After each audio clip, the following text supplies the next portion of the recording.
D ডাবলিৰ ফালৰ পৰা আজি আহিছে এটা গুৰুত্বপূৰ্ণ নিৰ্দেশনা অৰ্থাৎ অফিচিয়েল ইনফৰমেশ্যন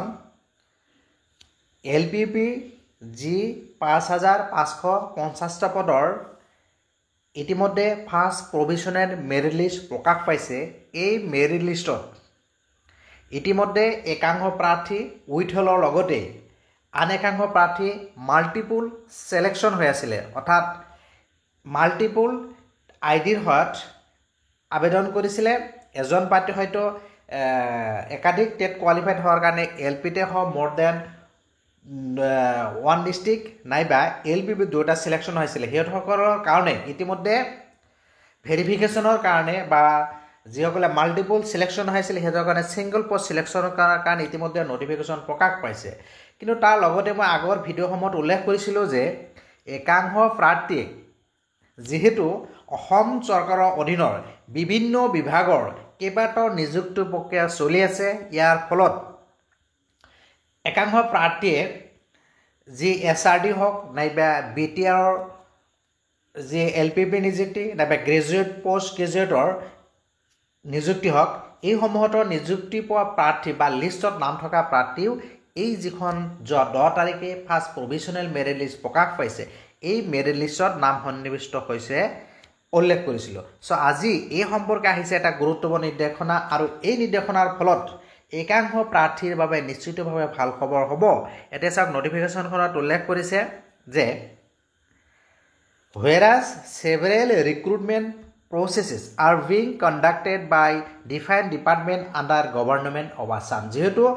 অসম চৰকাৰৰ অধীনত বিভিন্ন বিভাগৰ কেইবাটাও নিযুক্তি প্ৰক্ৰিয়া চলি আছে। whereas it has been observed that some candidates are selected for multiple posts at the same time in different posts under different department। আৰু কি হৈছে এইখিনিও লক্ষ্য কৰা হৈছে যে একাংশ প্ৰাৰ্থী বিভিন্ন বিভাগৰ একাধিক পদত নিযুক্তিও লাভ কৰিছে আৰু সেইসকল প্ৰাৰ্থী এই যিখন ফাৰ্ষ্ট প্ৰভিশ্যনেল মেৰিট লিষ্ট প্ৰকাশ পাইছে ইয়াতো নামসমূহ সন্নিৱিষ্ট হৈছে। In view of the above, the candidates listed in the first provisional merit list published 5 number this and this are hereby instructed to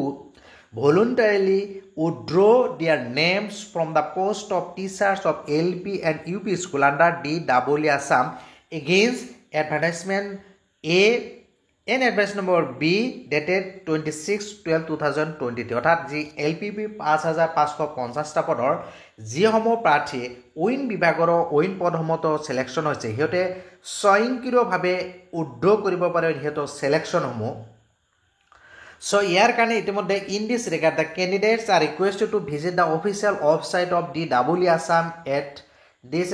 and hereby submit their withdrawal of candidature from the post starting from 19/9/2025 অৰ্থাৎ 19 তাৰিখৰ পৰা আজিৰ পৰা কি কৰিব পাৰিব সেই DEE ৱেবছাইটত এটাকে উইথড্ৰল অপশ্যন ক্লিক কৰি নিজৰ যিটো কেণ্ডিডেচাৰ ছিলেকশ্যন হৈছে তাৰ পৰা উইথড্ৰ কৰিব পাৰিব অনৱাৰ্ড টিল the publication of the final selection list. আৰু এই প্ৰচেছটো ফাইনেল লিষ্ট প্ৰকাশ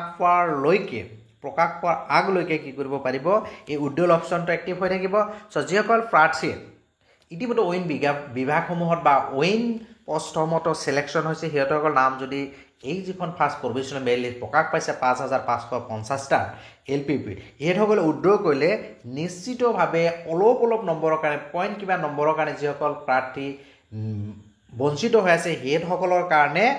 বহুতখিনি উপকাৰ হ'ব। চ' মোৰ এই ভিডিঅ'টোৰ যোগেদি এইখিনি মই ক'ব বিচাৰোঁ যে বা যিসকল অলপ কাৰণে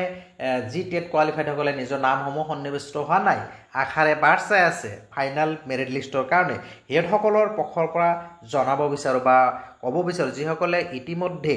উইন বিভাগসমূহত ছিলেকশ্যন হৈছে বা LPP যি ৫,৫৫০টা পদৰ নিযুক্তি প্ৰক্ৰিয়া চলি আছে এইসমূহত যোগদান নকৰে ফাইনেল লিষ্টত নাম আহিলেও বা সিহঁতে পালেও গতিকে সিহঁতসকলে স্বয়ংক্ৰিয়ভাৱে এই উইথড্ৰল অপশ্যনটো ক্লিক কৰিলে নিশ্চিতভাৱে একাংশ প্ৰাৰ্থীৰ বাবে ভাল খবৰ হ'ব। চ' no offline choice or preference of post will be accepted in this regard। So' offline যিটো সুবিধা নাই অনলাইন যোগেদি আৰু এইটো 19 আজিৰ পৰা এইখন যিটো ষ্টাৰ্ট হ'ব বুলি কৈছে আৰু ফাইনেল লিষ্ট প্ৰকাশ পোৱাৰ আগলৈকে থাকিব। চ' যিসকলে অইন পদসমূহত ইতিমধ্যে সিলেকশ্যন হৈছে বা LPPৰ যিখন 5550টা পদৰ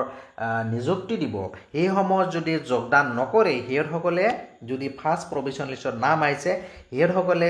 নিজৰ নামসমূহ ইয়াৰ পৰা উদ্ৰ কৰিলে একাংশভাৱে